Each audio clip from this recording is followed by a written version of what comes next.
3 से 5 या 4 से 6, प्रत्येक व्यक्ति को थोड़ा थोड़ा भेद होता है, लेकिन 2 घंटे जो अंतिम है वो सर्वाधिक गहरे होते, सुसुप्ति के होते, स्वप्न भी नहीं रह जाता, तो परम शांति होती। यद्यपि तुम भी नहीं रह जाते, लेकिन फिर भी शांति होती। जिस आदमी को रोज 2 घंटे सुसुप्ति के मिल जाते हैं वो तरोताजा होकर उठता है। सुबह उसके जीवन में तुम लहर ताजगी की देखोगे। थकान गई, थका मांदापन गया, फिर जीवन का उल्लास, फिर उत्साह, फिर उत्सव। रात ने सब घाव भर गई। वो जो 2 घंटे तुम खो गए थे, बिल्कुल उन खो गए 2 घंटों में प्रकृति ने बहुत सा काम कर दिया। जो तुमने खराब कर लिया था पिछले दिन, प्रकृति सब ठीक जमा गई, फिर व्यवस्था बिठा गई। तार ढीले पड़ गए थे वीणा के, कस गई। तार ज्यादा कस गए थे तो ढीले कर गई, लेकिन संतुलन बिठा गई, साज ठीक कर गई। इसलिए सुबह तुम साज की अवस्था में होते। तुम सुबह देखते हो तुम और ही ढंग के आदमी होते हो अगर रात ठीक से सो लिए। तुम ज्यादा प्रेमपूर्ण होते हो, ज्यादा दयापूर्ण होते हो, ज्यादा करुणापूर्ण होते हो। तुम्हें वृक्ष ज्यादा हरे दिखाई पड़ते हैं, फूल ज्यादा सुर्ख दिखाई पड़ते हैं, पक्षियों के गीत तुम्हारे कानों में स्पष्ट सुनाई पड़ते हैं। सूरज की रोशनी, आकाश की नीलिमा सब आकर्षित करती। सुबह फिर तुम ऐसे जैसे छोटा बच्चा होता है, थोड़ी देर को ही सही, शायद क्षण भर को, 2 क्षण को, कुछ पलों को, मगर तुम सुबह बड़े ताजे होते हो। सुबह तुमसे कोई कहे चोरी करो तो तुम शायद ना कर पाओ। सुबह तुमसे कोई कहे कि किसी का कुछ छीन लो तो शायद तुम न छीन पाओ। सुबह देना सरल है, छीनना कठिन है। देना आसान है, मांगना कठिन है।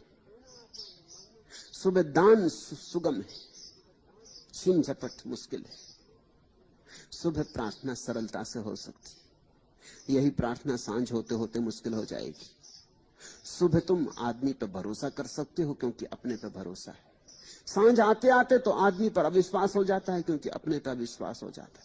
सांझ तक तो तुम हार चुके, दौड़ चुके, गिर चुके, धूल धूसरित हो चुके, सब चेष्टा कर ली और विषाद हाथ लगा। अब कैसा भरोसा?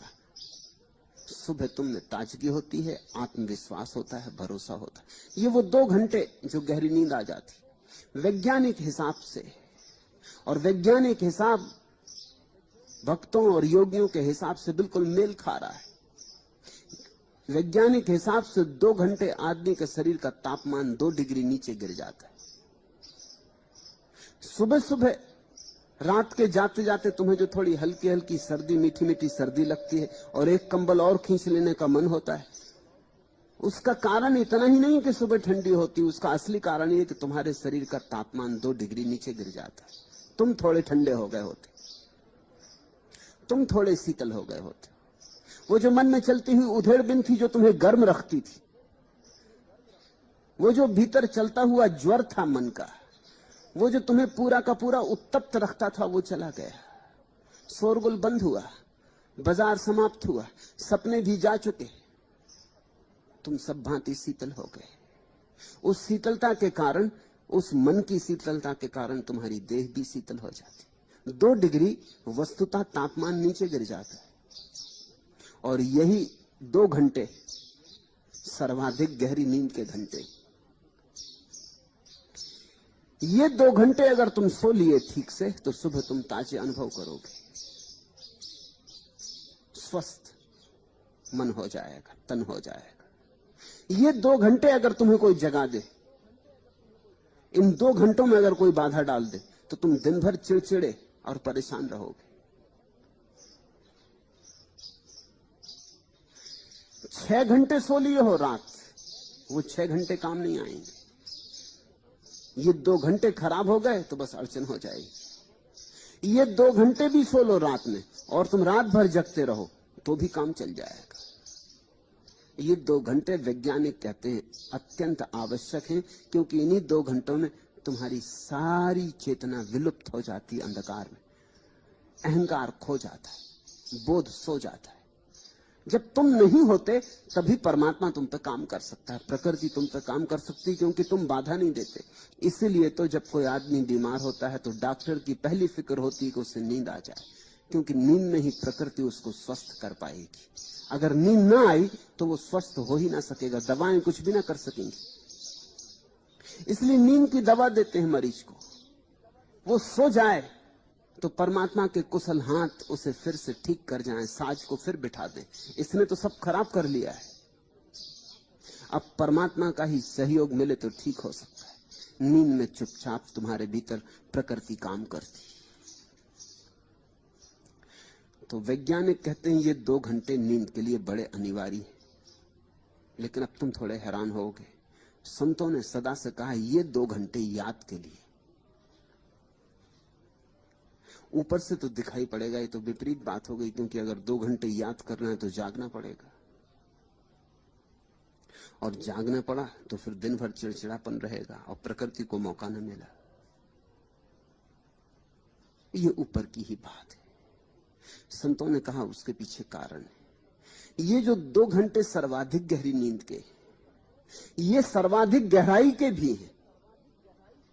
इन 2 घंटों में तुम अपने हृदय से भी नीचे की गहराई में उतर जाते हो। पहले पहर में सिर में भटकते रहते हो, दूसरे पहर में कंठ में आ जाते हो, तीसरे पहर में हृदय में आ जाते हो, चौथे पहर में हृदय से नीचे उतर जाते हो, अपने अंतस चेतन में डूब जाते हो।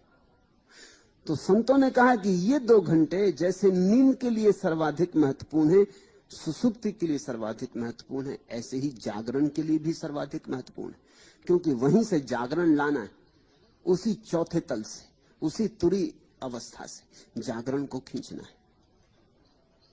लेकिन अगर तुम संतों के ढंग से जागो तो नुकसान ना होगा, चिड़चिड़ापन नहीं आएगा। क्यों? क्योंकि संतत्व का पहला सूत्र यह है कि अहम भाव ना हो।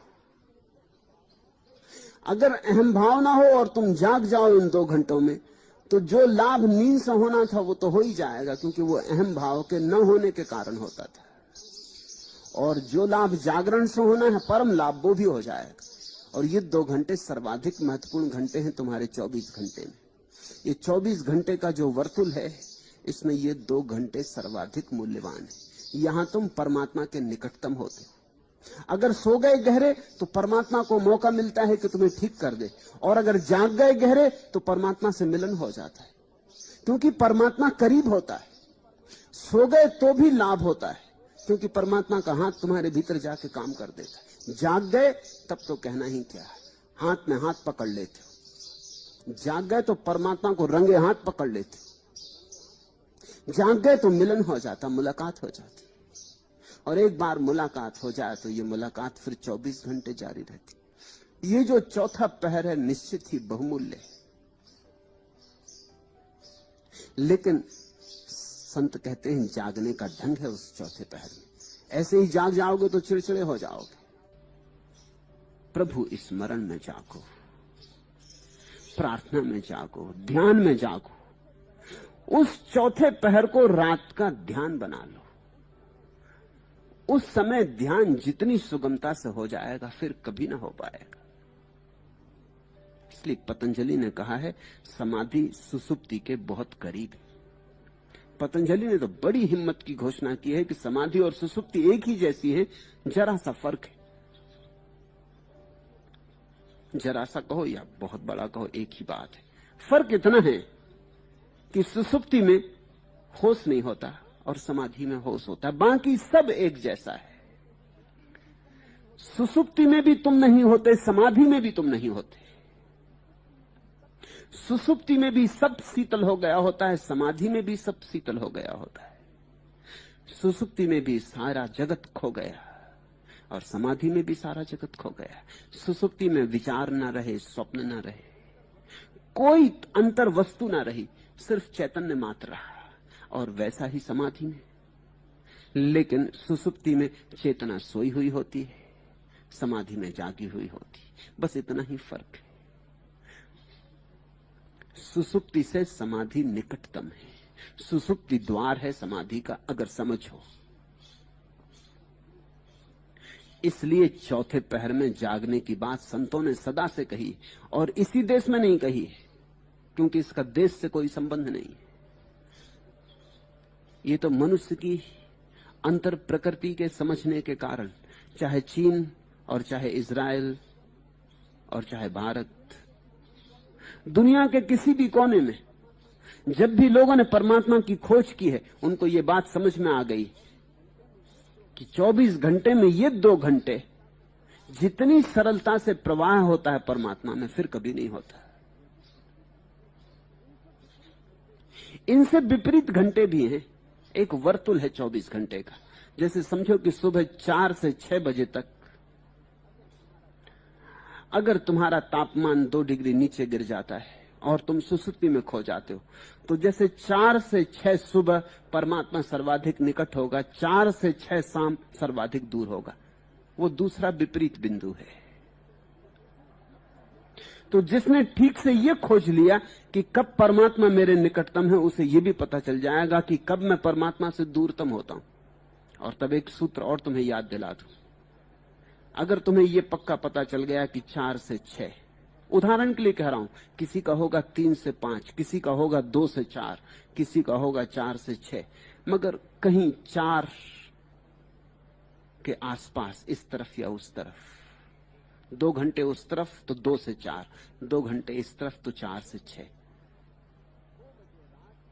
2 बजे रात और 6 बजे सुबह के बीच कभी वो 2 घंटे होते हैं। अगर तुम्हें उन 2 घंटों का पता चल गया तो एक तो ये बात समझ में आ गई कि वे 2 घंटे पूरे के पूरे प्रभु स्मरण में जाने चाहिए। क्योंकि जब सबसे करीब हो तभी कर लो बातचीत, तभी कर लो गुफ्तगू, तभी कुछ कह लो, कुछ सुन लो, कुछ निवेदन करना हो तो निवेदन कर दो। इस समय संबंध बहुत स्पष्ट है,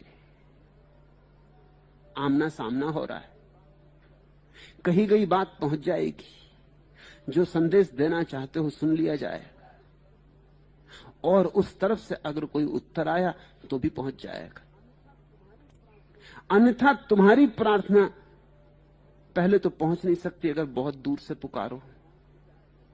अगर पहुंच भी जाए तो वहां से उत्तर आए तो तुम न सुन पाओगे, दूरी बहुत होगी, बीच में 1000 बाधाएं होंगी। एक और दूसरी बात ठीक उससे विपरीत, अगर 4 से 6 सुबह तुम्हारा समय है, चौथा पहर, तो शाम 4 से 6 तुम्हारा समय है जब तुम परमात्मा से सर्वाधिक दूर होगे। तब भी होश रखना, क्योंकि ये 4 से 6 जो शाम का समय है, यही तुम्हारे पाप का समय होगा। इसको तुम सावधानी से बचाना। इस समय तुमसे भूल चूक होगी, इस समय ही तुमसे गलतियां हो जाएंगी जिनके लिए जीवन भर पछतावा होगा। क्योंकि इस समय तुम सर्वाधिक दूर रहोगे परमात्मा से। इसी समय तुमसे अपराध हो सकता है, इसी समय तुमसे क्रोध हो सकता है, घृणा हो सकती, ईर्ष्या हो सकती। इस समय तुम सबसे ज्यादा खिन्न रहोगे, इस समय तुम सबसे ज्यादा उत्तप्त रहोगे, यही समय तुम्हारा सिर विक्षिप्त रहेगा। अगर अपना सूत्र साफ हो गया तो सुबह के 2 घंटे परमात्मा की याद में बिता देना, और ये सांझ के 2 घंटे भी परमात्मा की याद में बिताना। हालांकि परमात्मा तक आवाज पहुंच नहीं पाएगी, मगर बिताना परमात्मा की याद में ये 2 घंटे भी, ताकि कुछ और करने को उपद्रव सुविधा ना रहे। कम से कम द्वार दरवाजे बंद करके शांत बैठने की कोशिश करना।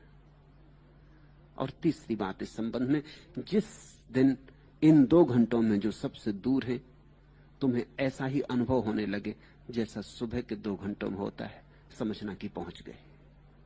अब कोई फर्क ना पड़ेगा, नहीं सांझ नहीं भोर। जब सर्वाधिक दूर थे तब भी अगर ऐसा अनुभव में आने लगे कि उतने ही करीब जितने सुबह, तो क्रांति घट गई। इसी दिन असली भक्त का जन्म होता है। सुनो ये शब्द, जागे ना पिछले पहर, ताके मुखड़े धूल। जो सुबह के ब्रह्म मुहूर्त में ना जागे, जो उस अपूर्व समय का उपयोग ना कर ले, अगौरव हाथ लगेगा, अपमान हाथ लगेगा, अप्रतिष्ठा हाथ लगेगी, ताके मुखड़े धूल। मृत्यु ही हाथ लगेगी, अमृत हाथ ना लगेगा। तो धूल में धूल एक दिन गिर जाएगी और सारा अवसर खो गया। इस धूल से फूल भी पैदा हो सकता था, लेकिन तुमने गंवा दिया अवसर। धूल ही थे और धूल ही रहे। इसके पहले कि धूल धूल में गिर जाए, फूल को पैदा कर लो। इस अवसर का उपयोग कर लो। इसके पहले कि वीणा टूटे, उसमें छिपे संगीत को मुक्त कर लो। इसके पहले कि कंठ नष्ट हो जाए, प्रभु का गीत गुनगुना लो। इसके पहले कि हृदय की धड़कन बंद हो, धड़कन धड़कन में उसके सुमिरन को गुंजा लो।